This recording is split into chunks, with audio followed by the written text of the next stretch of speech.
राहुल और उसकी छोटी बहन नेहा को पुराने खिलौने इकट्ठा करने का बहुत शौक था। एक दिन वे अपने शहर के पुराने बाजार में घूम रहे थे जब उनकी नजर एक अजीब सी दुकान पर पड़ी। दुकान पर पुराने और अजीब खिलौने रखे थे। दुकान का मालिक एक बूढ़ा आदमी था जिसकी आंखें रहस्यमयी चमक रही थी। राहुल ने एक पुरानी लकड़ी की गुड़िया और एक चलने वाला रोबोट देखा। दोनों ही खिलौने देखने में बहुत अलग थे। जब राहुल ने पूछा कि ये कितने के हैं, बूढ़े आदमी ने हल्की हंसी के साथ कहा, ये खिलौने मुफ्त में ले जाओ, लेकिन इन्हें रात में अकेला मत छोड़ना। राहुल और नेहा खिलौने लेकर बहुत खुश थे, लेकिन जैसे ही वे घर पहुंचे अजीब घटनाएं होने लगी। रात के समय नेहा को लगा कि गुड़िया हिल रही है। वह रोबोट अपने जगह से हटा हुआ मिला। तो उन्होंने सोचा कि यह उनकी आंखों का धोखा है, लेकिन फिर डरावनी चीजें बढ़ने लगी। रात नेहा को लगा कि कोई उसके कान में फुसफुसा रहा है। फिर राहुल को उठाया और दोनों ने देखा कि रोबोट खुद ब खुद चल रहा था और उसकी लाल आंखें चमक रही थी। यह भी अब सोफे पर नहीं थी, वह फर्श पर बैठी उनकी ओर देख रही थी।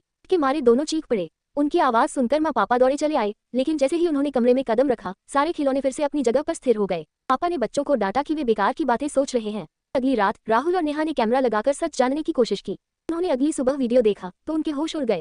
उन्हें साफ दिख रहा था कि रात में गुड़िया खुद चल रही थी, रोबोट दीवार पर चढ़ रहा था और एक परछाई खिलौनों के पास मंडरा रही थी। समझ चुके थे कि ये खिलौने साधारण नहीं है। डर के मारे वे दौड़ते हुए उसी दुकान पर गए, लेकिन वहाँ अब कोई दुकान नहीं थी।